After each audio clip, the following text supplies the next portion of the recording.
Halo semua, aku Soki dan di video kali ini kalian bakal nonton semua hal tentang Chelsea. Kita bakal ngobrolin semuanya tentang Chelsea dengan cara yang berbeda dari channel lain. Jadi kalau kalian suka dengan videonya, kalian klik deh tombol kotak warna merah di bawah kalian itu. Tombol subscribe ya. Sekali aja, jangan dua kali. Terima kasih. Langsung masuk aja ke video. Halo semuanya, kembali lagi di channel ini, Prince of Stamford Bridge, di channel yang dikelola oleh fans Chelsea yang telat nge-review. Ya, selamat datang kembali Blues Gang. Lama kita nggak ketemu, 6 hari aku nggak upload video, 7 hari mungkin sama sekarang. Ya, saya liburan jadi mohon maaf agak telat nge-reviewnya ya. Tapi jangan khawatir karena aku akan menjanjikan kalau review kali ini akan sangat menarik. Ya. Atau mungkin biasa aja ya. Seperti biasa setelah pertandingan Chelsea, aku bakal mencoba untuk sok-sokan nge-review, memberitahu apakah yang terjadi di pertandingan yang udah Chelsea jalani hari Minggu kemarin, hari Sabtu kemarin ya. Pertama aku mau ngomongin dulu soal bagaimana jalannya pertandingan kemarin. Di babak pertama, Chelsea itu mainnya sangat membosankan. Sama seperti musim lalu lah itu, permainan musim lalu lah itu. Tidak ada kreasi-kreasi yang bikin ger, nggak ada. Kembali lagi back pass lagi, build up dulu, gagal masuk gitu terus babak pertama. Terlalu lamban tempo permainan di babak pertama. Tapi ketika babak kedua itu langsung Chelsea mengeluarkan tusukan-tusukan yang baik, kreasi-kreasi yang cukup kreatif. Abis itu ofensif dari sisi sayap itu kelihatan banget, bagusnya itu baru kelihatan di babak kedua gitu. Akhirnya berbuah 4 gol langsung di babak kedua kan. Yang mana gol pertama itu dicetak oleh Ben Chilwell, kemudian gol kedua dicetak oleh Zouma dengan sundulan yang sangat kita cari ya. Habis itu 2 gol dicetak oleh penalti, yang mana gol penalti terakhir ini sedikit membuat fans Chelsea agak mangkel gitu sama Jojo ya, karena kita lebih berharap kalau Werner atau Tammy saat itu melakukan tendangan penalti, tapi ya nggak masalah lah, yang penting gol aja gitu ya. Nggak ada yang bisa diceritain terlalu banyak karena pertandingan Chelsea akhir-akhir ini bermain bagusnya di babak kedua doang ya. Lawan West Brom babak kedua doang bagusnya. Lawan ini Crystal Palace, tim yang aku sering olok-olok juga babak kedua bagusnya ya kan. Fenomena babak kedua ini selalu terjadi di Chelsea. Oke, nya gitu aja singkat ceritanya ya, karena ya gitu, gak ada yang bisa terlalu banyak diceritain di pertandingan itu karena berjalan terlalu stagnan, terlalu lambat. Langsung aja aku bakal ngasih 7 poin penting yang aku temukan di pertandingan Chelsea melawan Crystal Palace hari Sabtu lalu. Ya, pertama adalah Zouma ini adalah sesuatu yang kita cari sejak musim lalu, Blues Kings. Seorang pemain yang bisa melakukan hal yang berbahaya saat corner. Itu sangat sulit sekali kita cari di musim lalu, bahkan awal-awal musim juga. Setiap kali corner, pemain-pemain kita itu nggak menunjukkan tingkat kebahayaan yang kita cari gitu loh, Blues Kings. Nggak cuma berbahaya di gawang lawan doang, tapi Zouma ini juga solid di gawang kita, Blues Kings. Melakukan 3 kali aerial duels, 1 kali tackles, 2 clearance, 1 intercept, itu udah cukup menunjukkan kalau Zouma ini solid banget di belakang dan berbahaya ketika corner. Itu yang kita cari. Karena sejak musim lalu ketika kita corner itu kayak sepi banget gitu loh. Nggak kayak lawan tuh nggak ada takut-takutnya gitu loh. Kayak kucing kita, bukan kayak singa. Beda dengan saat era Terry, Drogba, Ballack, terus siapa lagi tuh. Pokoknya banyak pemain-pemain yang berbahaya ketika melakukan corner, dan sosok itu kita temukan di Zouma saat di pertandingan Chelsea lawan Crystal Palace gitu loh. Kalau zamannya Terry, Drogba, dan Ballack itu Lampard mau ngoper ke arah mana juga pasti bakal ketangkep gitu. Mau asal-asalan corner juga pasti mereka itu bisa kayak menerima bola yang diberikan oleh Lampard gitu loh. Pokoknya lewat aja ke mereka, habis itu gawangnya. Dan itu yang kita temukan di Zuma kemarin. Yang kedua adalah Thiago Silva. Pemain ini tuh bener-bener memiliki statistik yang sangat baik dan bermain juga sangat baik. Dia melakukan positioningnya sangat tepat, memberikan komando oleh back-back itu juga tepat juga gitu kan ya. Meski dengan kemampuan bahasa Inggris yang standar, tapi Silva ini bisa memberi arahan kepada rekan-rekannya dan akhirnya arahan itu berbuah manis, yaitu sebuah clean sheet Blues Gang. 1 kali aerial duels won, 1 kali tackles, 4 kali dia melakukan clearance. Clearance itu kayak buang bola ya. Ada bola liar, habis itu dibuang oleh Silva. Kemudian 2 kali melakukan intercept. Itu udah prestasi yang cukup baik untuk Silva. Walaupun ada seorang penulis dari PSG yang mengatakan kalau Silva ini nggak akan memberi dampak yang sangat signifikan untuk Chelsea di Premier League hanya karena Silva ini tidak memiliki kecepatan yang mumpuni untuk di kompetisi ini. Aku nggak percaya, karena meskipun dia bukan pemain yang cepat, tapi dia itu bisa memiliki akal yang bagus, ide yang bertahan yang bagus, sehingga meminimalisir kelemahannya itu tadi gitu Blues Gangs ya. Jadi menurutku kecepatan nggak terlalu bukan hal yang utama dalam bertahan ya. Asal dia berada di posisi yang tepat, itu rasanya bisa meminimalisir kelemahan kecepatan itu tadi kan. Kalau misalnya kecepatan satu-satunya yang diperlukan untuk menjadi sebuah back, rasanya Chelsea akan lebih mendatangkan Usain Bolt daripada Thiago Silva ya kan. Lebih memilih mendatangkan The Flash daripada Thiago Silva kan. Lebih mendatangkan Bip Bip gitu. Kalian tahu Bip Bip? Ya, itu yang akan didatangkan Chelsea daripada Thiago Silva. Jadi kecepatan itu bukan sesuatu yang utama di sepak bola, tapi ide yang brilian adalah hal yang paling penting di sepak bola, dan Silva memiliki hal itu gitu. Kemudian yang ketiga adalah Jorginho. Secara gameplay, aku seperti biasa tidak terlalu impress dengan apa yang dilakukan oleh Jorginho. Seperti biasa, Jorginho sering melakukan back pass agar backline dari Crystal Palace itu mau naik ke depan agar tercipta ruangan di depan itu.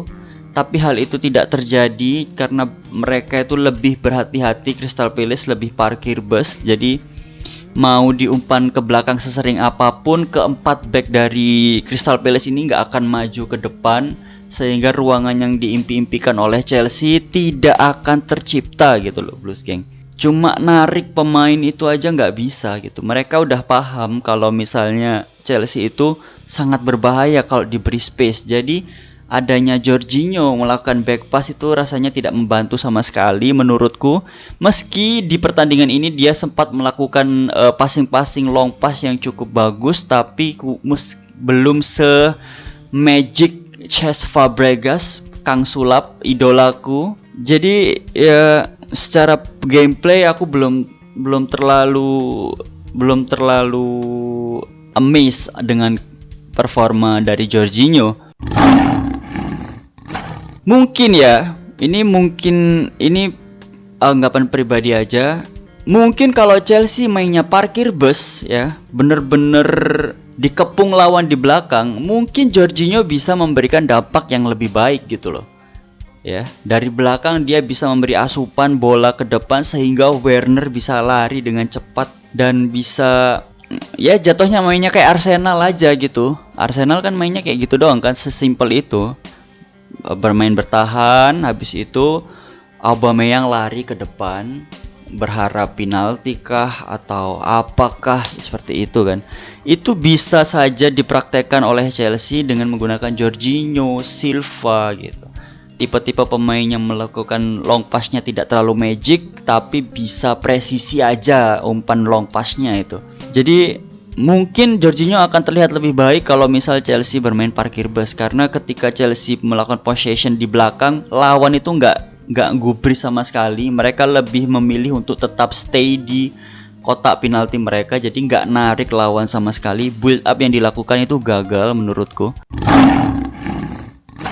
Untuk penalti, aku juga sempat lihat Werner sama Tammy itu awalnya emang agak cekcok duluan. Yang aku rasa cekcoknya nggak terlalu berat juga, jadi walaupun misal mereka cekcok nggak akan terjadi perpecahan di dalam klub. Malahan Aspidang datang ke Tammy untuk merebut bolanya itu dengan cara yang tidak terlalu baik menurutku ya. Jadi nggak ada musyawarahnya gitu loh. Harusnya seorang pemimpin itu kayak ada musyawarahnya tuh, kamu maunya gimana, gini bla bla bla. Itu Aspi nggak ngelakukan itu, meskipun hal yang dilakukan Aspi tetap aku puji karena dia menunjukkan kalau dia adalah seorang kapten. Dia itu seolah-olah berkuasa di pertandingan, di lapangan itu. Aspi seolah-olah menjadi bos di sana, meminta bola kepada Tammy dengan cara yang kurang baik menurutku lah cara meminta bolanya gitu. Langsung bolanya diberikan oleh Jorginho, yang mana aku lebih prefer Tammy untuk melakukan shoot di penalti yang terakhir itu. Tammy atau Werner lah, siapa aja boleh.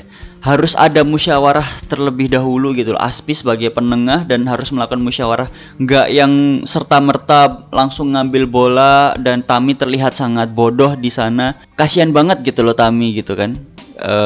Kan udah dia mau inisiatif ngambil bola tapi ditolak secara tidak baik dengan Aspi menurutku.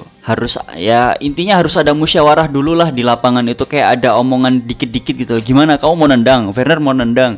Tapi nggak bisa dong, ini daripada kalian berantem mending kita kasih Jorginho aja. Itu lebih baik menurutku daripada ngambil bola dengan paksa dan memberikan bola kepada Jorginho. Itu menurutku lebih terlihat tidak lebih baik gitu ya menurutku ya. Dan kasihan Taminya juga lah gitu menurutku. Kemudian poin keempat adalah pemain depan. Ini harus kita puji banget performa pemain depan kita Blues Gengs, karena menurutku ketika Chelsea mendapatkan clean sheet di pertandingan kali ini, bukan cuma backnya saja yang perform dengan baik, malahan striker Chelsea ini memiliki kemampuan bertahan yang baik banget menurutku. Jadi yang membuat Chelsea clean sheet itu bukan cuma backnya doang, tapi striker ini juga memiliki kontribusi yang besar dalam clean sheet ini menurutku. Kita lihat saja, Kai melakukan 2 kali tackle, 3 kali clearance, dan 1 kali intercept. Itu jumlah yang cukup masif untuk seorang pemain depan ya. Habis itu Werner melakukan 2 tackle. Lalu kemudian Tammy melakukan 3 tackle, yang mana itu adalah tackle terbanyak di pertandingan kali itu ya. Dan 1 intercept. Itu udah menunjukkan kalau pemain depan kita ini sangat berkontribusi besar dalam clean sheet kita.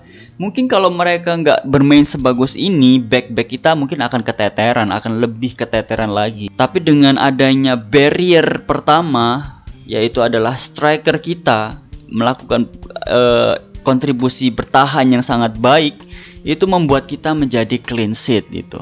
Mendy sampai nganggur banget, lebih gabut Mendy daripada Kepa ya. Bahkan Christian Pulisic yang baru masuk aja juga melakukan 2 tackle gitu. Kemudian faktor kelima ini mungkin agak sedikit memaksakan mungkin, karena aku ingin memberi raport untuk Pulisic di pertandingan pertamanya musim ini. Menurutku dia bermain sangat baik. Ketika dia masuk itu tusukan-tusukan Chelsea menjadi lebih tegas, menjadi lebih jelas, menjadi lebih ada mungkin ya, karena sebelum-sebelumnya nggak ada tusukan-tusukan itu gitu, jarang banget. Dan ketika Pulisic masuk, kreativitas yang kita lihat musim lalu itu terlihat banget, walaupun cuma sebentar gitu dia mainnya ya Blues Gengs. Jadi direct football yang kita inginkan itu lebih tercipta ketika Pulisic ada di pertandingan, ada di lapangan. Jadi aku pribadi sangat excited sekali dengan Pulisic. Aku harap dia bisa dengan nomor punggungnya yang baru itu, nomor punggung kebanggaan Chelsea, dia bisa memberikan performa yang lebih baik daripada musim lalu. Ya minimal 15 atau 20 gol lah Pulisic ya, aku mohon please. Kemudian Kai Havertz poin ke-6. Kalau aku pribadi ya, Kalau misal Kai Havertz melakukan 1 gol atau assist, dia adalah man of the match versi aku. Sayangnya dia nggak melakukan assist atau gol, tapi dia melakukan kontribusi yang sangat besar di pertandingan kemarin. Selain melakukan kontribusi bertahan yang cukup baik yang aku sebutkan tadi di awal, dia itu satu-satunya pemain yang menurutku memiliki visi direct football di pertandingan kemarin gitu, Blues Gengs. Ketika bola ada di kakinya itu kita selalu melihat bolanya tuh jalan ke depan, melakukan bolanya tuh forward gitu, nggak ada backward. Short passnya dia itu sangat visioner gitu loh. Ya, kemampuan visinya itu jelas banget ketika Kai Havertz bawa bola gitu. Direct footballnya akan lebih terasa. Mungkin kalau dia diduetkan sama Mason akan lebih kreatif ya, akan lebih skillful gitu pertandingan Chelsea ya. Cuma pemain depannya harus melakukan kontribusi bertahan seperti pertandingan kali ini gitu, Blues Gengs, tapi ya. Kemudian yang terakhir, Chilwell. Aku nggak perlu bicara banyak karena kalian juga pasti sepakat dengan aku. Agresivitas yang dia berikan kepada Chelsea itu sangat baik. Ibarat kalau dia itu seorang cewek yang agresif, itu dia libidonya tinggi sekali ya. Tiba-tiba aja dia ada di satu posisi yang bagus, akhirnya menciptakan 1 gol, kemudian memberikan crossing dengan presisi yang cukup baik sehingga bisa diterima oleh Zuma dengan baik. Itu juga merupakan kontribusi yang cukup besar menurutku. Meskipun ada satu coach yang mengatakan kalau itu bukan sebuah assist, nanti kita bahas di video berikutnya soal itu.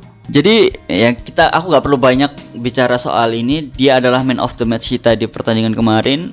Yang aku sayangkan adalah dia belum terlalu klop dengan winger, sehingga belum ada kerjasama yang terjadi di antara dia sama Werner. Mungkin kalau misalnya Pulisic yang berada di sana mungkin akan lebih terlihat layoff yang sering dia lakukan di pertandingan berikutnya gitu, Blues Gengs ya. Seperti yang dia lakukan di Leicester City. Itu adalah 7 poin penting yang aku temukan di pertandingan kemarin. Semoga kalian sepakat dengan apa yang aku lakukan. Kalau nggak sepakat, coba kalian tulis di bawah. Menurut kalian seperti apa pertandingan kemarin? Cerita aja, ketik aja di bawah. Siapa man of the match kalian? Pemain mana yang menurut kalian bermain sangat bagus? Tulis aja di komen di bawah. Terima kasih udah nonton video ini. I'll see you on the next video. Kita ketemu lagi di video berikutnya. Bye bye. Assalamualaikum warahmatullahi wabarakatuh. Let's be wise, Blues Gengs. Bye.